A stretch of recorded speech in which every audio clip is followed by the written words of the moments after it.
পরিবার, আত্মীয়স্বজন ও সহকর্মীদের কাঁদিয়ে না ফেরার দেশে চলে গেলেন সাংবাদিক তরিকুল ইসলাম শিবলী।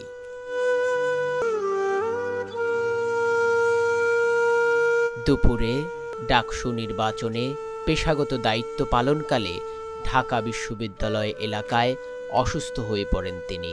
এ সময় সহকর্মীরা মিলে তাকে ঢাকা মেডিকেলে নিয়ে গেলে কর্তব্যরত চিকিৎসক তরিক শিবলীকে মৃত ঘোষণা করেন। আর এই খবরে সাংবাদিক মহলে নেমে এসেছে শোকের ছায়া।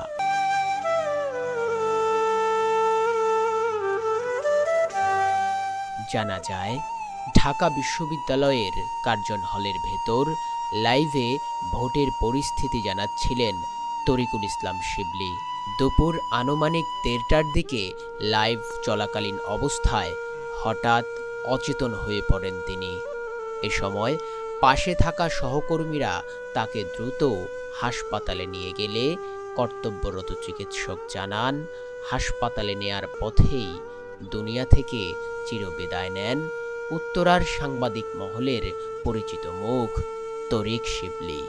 সাংবাদিক তরিক শিবলীর মৃত্যুতে শোকের ছায়া নেমে এসেছে তার পরিবার ও উত্তরার সাংবাদিক মহলে।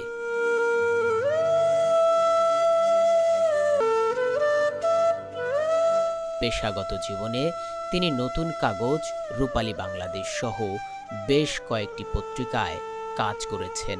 সর্বশেষ চ্যানেল এস এর সিটি রিপোর্টার হিসেবে দায়িত্ব পালন করছিলেন তরিক শিবলী।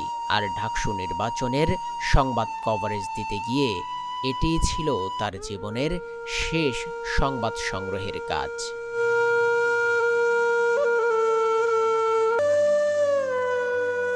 সহকর্মীরা বলছেন, সাংবাদিক তরিক শিবলী ছিলেন একজন সৎ, নীতিবান ও সাহসী সাংবাদিক।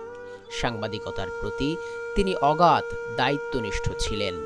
চ্যানেল এস টেলিভিশনে যুক্ত হওয়ার পর তরিক শিবলী উত্তরার একাধিক অনিয়মের বিষয়ে রিপোর্ট করেছিলেন।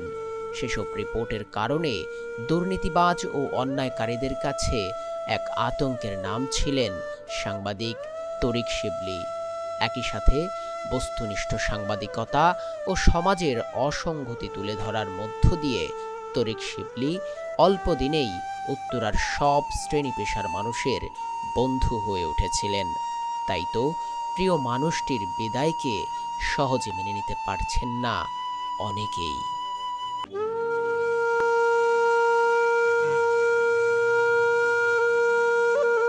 ব্যক্তিগত জীবনে সাংবাদিক তরিক শিবলী 2 কন্যা সন্তানের জনক ছিলেন।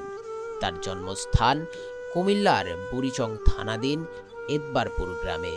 পেশাগত দায়িত্ব পালনের তাগিদে সাংবাদিক তরিক শিবলী পরিবার নিয়ে উত্তরার দিয়াবাড়িতে বসবাস করতেন। তার এই অকাল প্রয়াণে শোকে স্তব্ধ গোটা জাতি। এরই মধ্যে সাংবাদিক তরিক শিবলীর মৃত্যুতে সামাজিক যোগাযোগ মাধ্যম জুড়ে নেমে এসেছে শোকের ছায়া।